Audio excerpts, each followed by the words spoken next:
Now we're on to the N2 question. We have state 2, in which 60 milliliters of water has been displaced to the 1 meter height caught in that reservoir. Okay, we want to find P2, T2, V2. We want to find the amount of heat supplied between state 1 and state 2, the change in internal energy between state 1 and state 2, and the work done between state 1 and state 2. Okay, well, it was suggested, somebody immediately suggested, well, let's find the change in potential energy. That ought to be equal to the work done.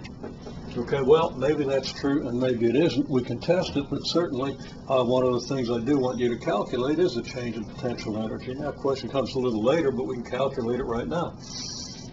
The change in potential energy is just the weight of the water and the distance multiplied by the distance through which it's displaced. And the weight of the water is 60 grams times 9.8 meters per second squared.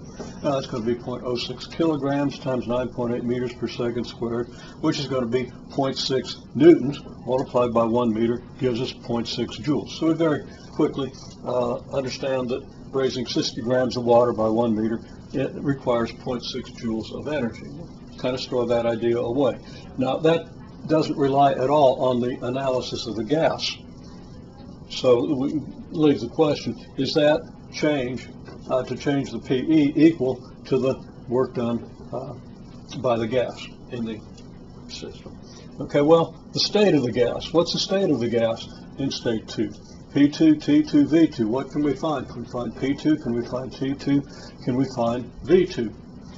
Okay, well, first thing that was observed is that P2 equals P1, since we still have a 1 meter water column. So we still have a 1 meter water column, so the pressure in the bottle has to just be enough to support, the extra pressure in the bottle has to be enough to support that 1 meter column against atmospheric pressure.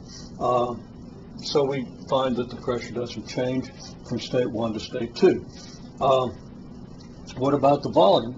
Well, it took us a little while to get this. Volume 2 is volume 1 plus 60 milliliters.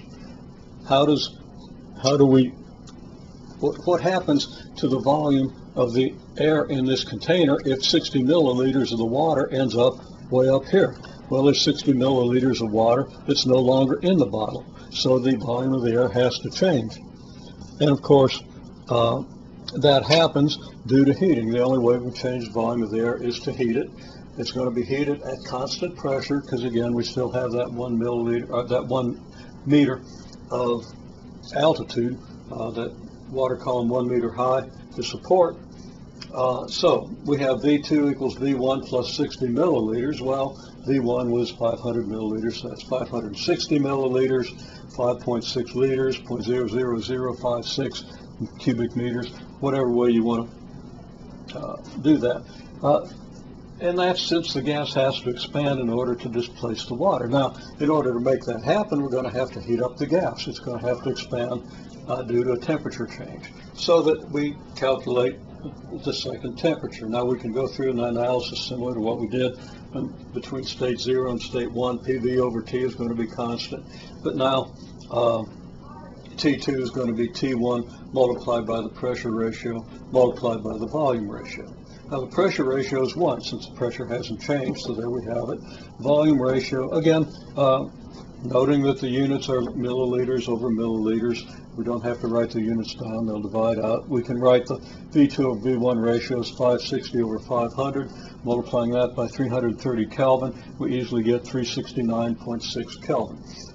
60 milliliters is 12% of 500. 12% of 300 is 36. 12% of 30 is 3.6. 36 and 3.6 is 39.6. Adding 39.6 to 330 gives us 369.6. That's not an unreachable mental calculation. We should think about that. Anyhow, change in temperature, which I calculated in order to get this, but change in temperature is 39.6 Kelvin.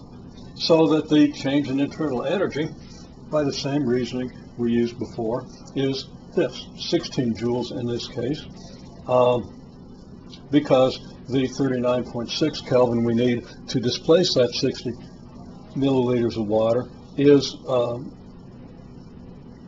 higher than the 30 Kelvin we needed to attain the 1 meter height and the 110 kilopascal pressure. Okay, now that's just a change in internal energy. That's not all the energy we have to add. We can calculate the work done between these two states. Now that work is the integral of pressure with respect to volume, but the pressure is constant. When we have constant pressure, we can just multiply the pressure times the change in volume, as we saw in developing the idea for the integral. Alternatively, we could think of writing down the integral. We're going to have an integral from volume 1 to volume 2, from 500 milliliters to 560 milliliters. But the pressure being constant is going to come out, so the integral is just going to be the change in the temperature. If you integrate from V1 to V2 dV, you get V2 minus V1. So the change in volume is 60 milliliters. The pressure is 110 kilopascals. If you multiply 110 kilopascals by 0.06 liters, you do get 6.6 joules, and that's the amount of work done. So